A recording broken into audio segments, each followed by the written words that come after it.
everyone, and welcome back to Hello Hi for another great cannabis recipe.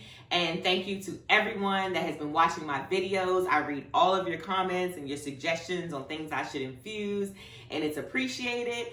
Today we're making pepperoni pizza, and I'm infusing the pizza sauce with fire roasted diced tomatoes. So let's get started. For this recipe, you'll need Pillsbury pizza dough, pepperonis, organic fire roasted tomatoes, organic tomato paste, fresh mozzarella cheese, fresh parmesan cheese, dried oregano, dried basil, garlic, onion powder, and of course, Canna olive oil. Use a NutriBullet or blender and blend the tomato sauce, tomato